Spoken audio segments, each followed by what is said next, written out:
नमस्कार, आप देख रहे हैं अनोखी आवाज और मैं हूं आपके साथ अनुष्का।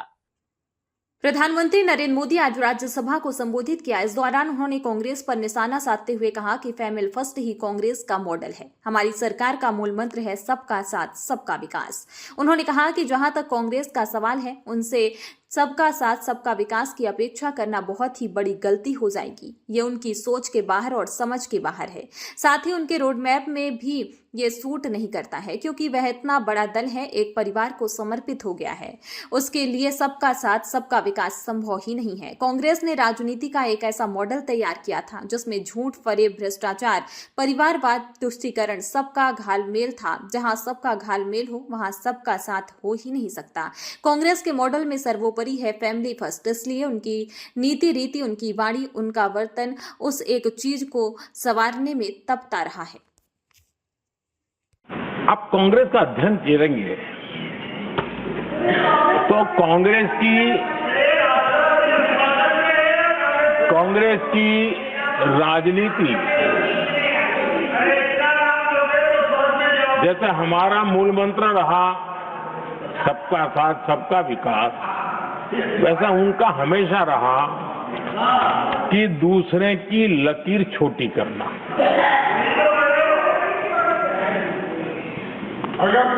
और इसके कारण उन्होंने सरकारों को अस्थिर किया।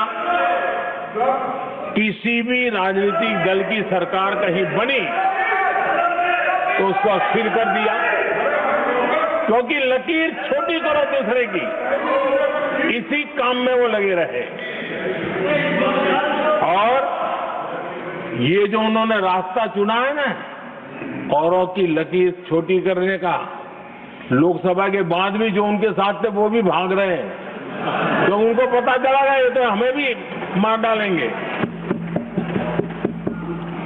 और यही उनकी नीतियों का परिणाम है कि आज ये हाल हो गए हैं कांग्रेस के। देश की सबसे पुरानी पार्टी, आजादी के आंदोलन से जुड़ी पार्टी, इतनी दुर्दशा। ये औरों की लकीर छोटी करने में अपनी शक्ति खपा रहे हैं ना। अगर वो खुद की लकीर लंबी करते तो उनकी ये दशा नहीं होती। और मैं बिना मांगे एडवाइस दे रहा हूं, आप अपनी लकीर लंबी करने में मेहनत कीजिए, सोचिए, तो कभी न कभी देश आपको भी ये 10 मीटर दूर यहां आने का अवसर देगी। इमरजेंसी के उन दिनों को भूल नहीं सकता, और शायद आज भी वो तस्वीरें मौजूद है।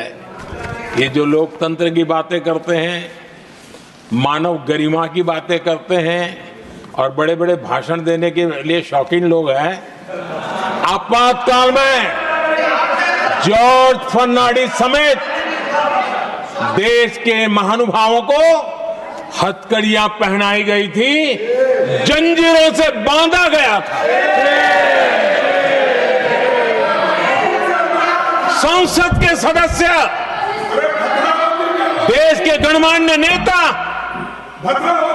उनको हथकड़ियां और जंजीरों से बांधा गया था। इनके मुंह में संविधान शब्द शोभा नहीं देता है।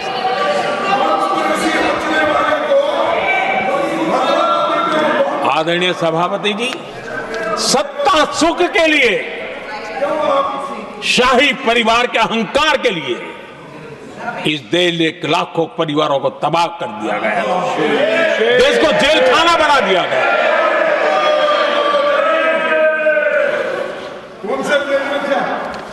बहुत लंबा संघर्ष चला। ये अपने आप को बहुत बड़ा 30 बार खा मारने वालों को जनता जनार्दन की ताकत को स्वीकार करना पड़ा, घुटने टेकने पड़े। नेहरू जी प्रधानमंत्री थे तब मुंबई में मजदूरों की एक हड़ताल हुई।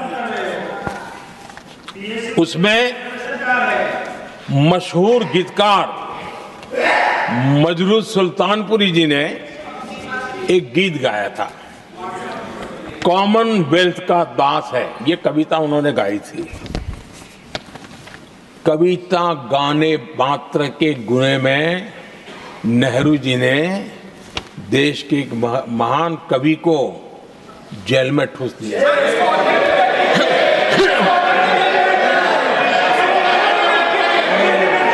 मशहूर एक्टर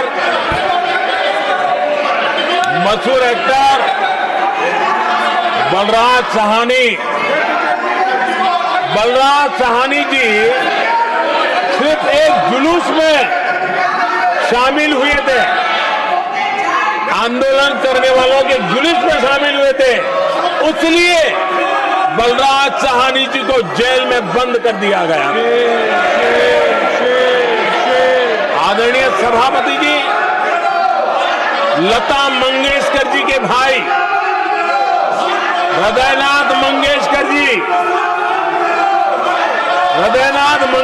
जी ने वीर सावरकर पर एक कविता स्वरबद्ध करके आकाशवाणी पर प्रस्तुत करने का योजना बनाई। इतने मात्र पर हृदयनाथ मंगेशकर जी को आकाशवाणी से हमेशा के लिए बाहर कर दिया गया। माननीय खड़गे जी आपके सामने बढ़िया बढ़िया शेर सुनाते रहते हैं और उनका शौक है शेर सुनाने का, और सभापति जी आप भी बड़ा मजा लेते हैं।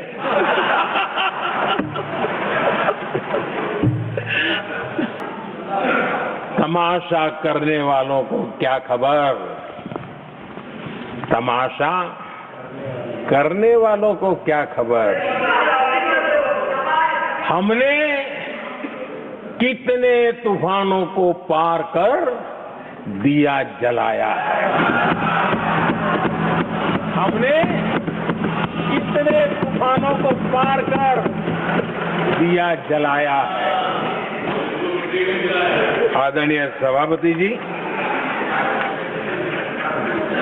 मैं आदरणीय खड़गे जी वरिष्ठ नेता है और मैं हमेशा सम्मान करता हूँ, और इतना लंबा समय सार्वजनिक जीवन ये छोटी बात नहीं है। और मैं इस देश में चाहे शरद राव हो चाहे खड़गे जी हो, इन सब का मैं, हमारे देवगौड़ा जी बैठे हैं।